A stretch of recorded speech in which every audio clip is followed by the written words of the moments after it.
Berapa besar sebetulnya capital outflow yang bisa ditekan dan menurut Anda terkait dengan timbang-timbang nih antara menjaga ataupun juga menekan capital outflow dengan menjaga daya beli masyarakat seperti apa? Pak Saya Fadil? kira gini ya, oke, apa namanya,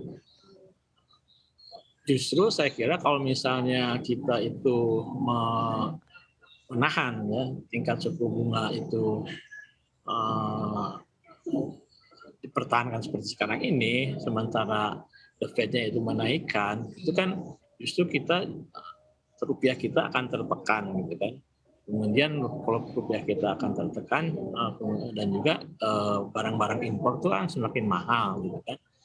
Barang-barang impor yang akan digunakan sebagai bahan baku penolong atau bahan baku untuk produksi di dalam negeri gitu kan. Nah, kemudian konsekuensinya kan kemudian harga-harga juga akan semakin meningkat. Nah, jadi kalau misalnya inflasi meningkat ya kan, maka daya beli masyarakat juga justru akan tertekan gitu.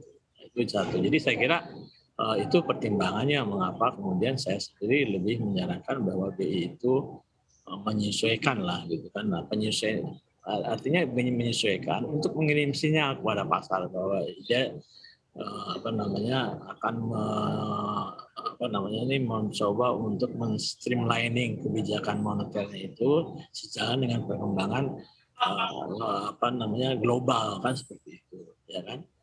Nah, untuk memelihara daya beli itu makanya kemudian ya di sisi lain sebenarnya kan ada kebijakan fiskal di situ ya kan.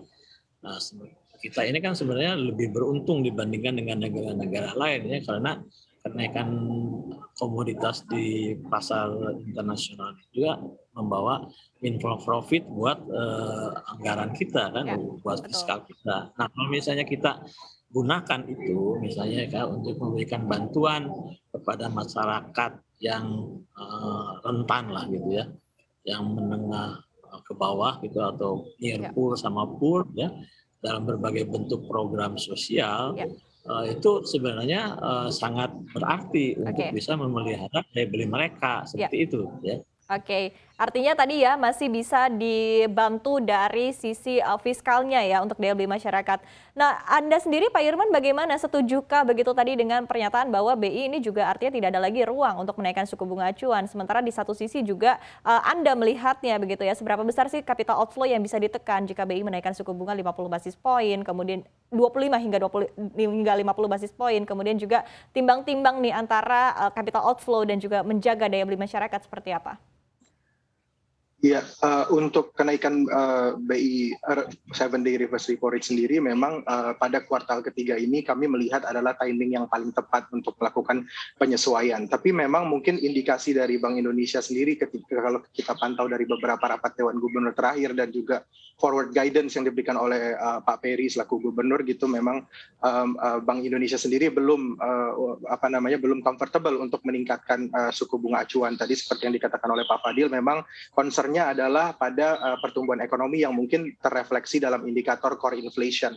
Jadi kita tahu di Juni kemarin core inflation kita itu masih di bawah 3%, jadi dikatakan masih sangat benign gitu ya. Jadi takutnya ada kenaikan suku bunga ini justru akan menjadi kebijakan yang premature untuk pertumbuhan, takutnya tidak berlanjut secara solid. Tapi kalau saya melihatnya memang dampak dari suku bunga acuan itu ke inflasi sendiri juga memiliki lag. Jadi kalau kita lihat secara empirical gitu ya, lag-nya itu sendiri bisa sampai 1 sampai 2 kuartal, sehingga ketika kita melihat semua circumstance atau kelingkungan sekitar dari global juga menunjukkan bahwa arah inflasi ini akan terus meningkat, termasuk inflasi inti. Walaupun sekarang inflasi kita meningkat di atas 4% ke 4,4% di bulan lalu, itu lebih disebabkan oleh volatile foods dan administered price, tapi itu ada second round impact-nya pasti ke inflasi inti juga nantinya gitu.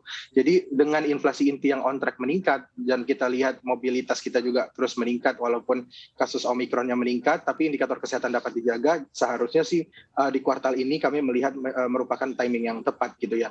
Nah sebenarnya dari sisi eksternal, saya juga sepakat bahwa ada potensi capital outflow yang dapat menyebabkan rupiah itu terdepresiasi lebih dalam lagi gitu ya. Namun mungkin level depresiasinya dapat dikatakan atau dikategorikan sebagai mild, karena kalau kita bandingkan ke peer currencies kita gitu ya, mereka depresiasinya jauh lebih tinggi daripada kita.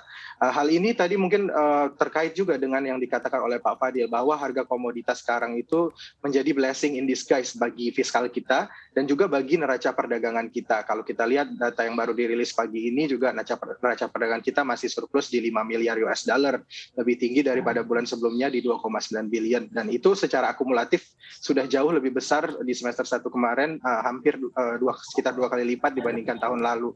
Nah ini juga menyediakan supply dari foreign exchange atau US dollar itu sendiri di domestik, sehingga ketika ada permintaan US dollar, supply-nya tersedia. Jadi relatively IDR itu bisa bergerak stabil.